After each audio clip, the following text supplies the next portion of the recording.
Mutton first మంచిగా క్లీన్గా కడుక్కున్న తర్వాత కొంచెం ఉల్లిగడ్డ వేసి ఉల్లిగడ్డ వేగిన తర్వాత మటన్ వేసుకోవాలి. అందులో కొంచెం అల్లం ఎల్లిగడ్డ, పసుపు, ఉప్పు వేసేసుకోవాలి.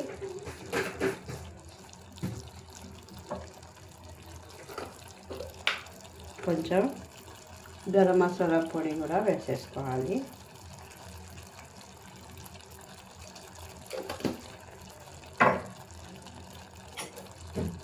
ఇవన్నీ వేసి మంచిగా మటన్ కలపాలి.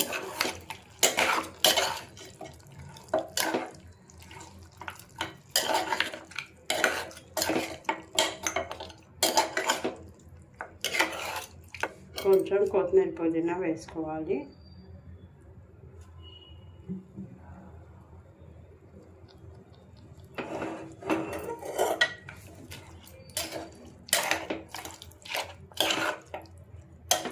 ఒక 2 నిమిషాలు ఇట్లనే నూనెలో ఉడికేటట్టు పెడితే కొంచెం నీళ్ళు వెళ్తాయి కదా. వెళ్ళిన తర్వాత కారం వేసి మళ్ళీ వాటర్ వేసుకోవాలి. చూస్తున్నారు కదా మంచిగా వాటర్ ఉన్నాయి. అందులో కొంచెం టమాటా వేసుకున్నాము. దానికి సరిపడా కారం కూడా వేసుకుంటున్నాము.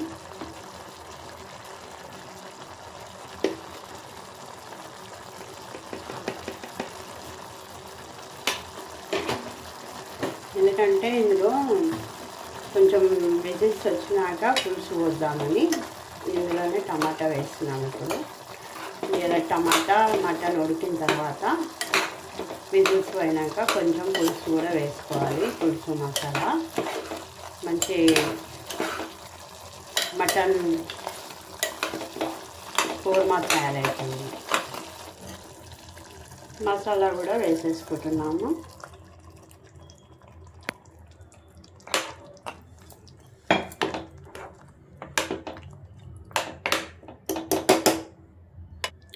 మటన్లో కొంచెం వాటర్ వచ్చిన తర్వాత కొంచెం టమాటా వేసుకున్నాము. టమాటా వేసుకున్న తర్వాత మసాలా వేసినాము. మసాలా వేసిన తర్వాత ఇప్పుడు కొంచెం పులుసు కూడా వేసి పులుసు వేసుకుంటే చాలా టేస్టీ మటన్ కుర్మా రెడీ అవుతుంది.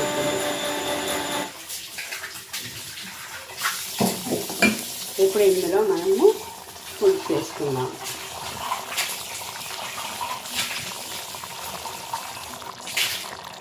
ఇది కూడా మన ఇష్టం. ఒక నిమ్మకాయ సైడంతా పులుసు చేసుకొని అది వేసుకుంటే సరిపోతుంది.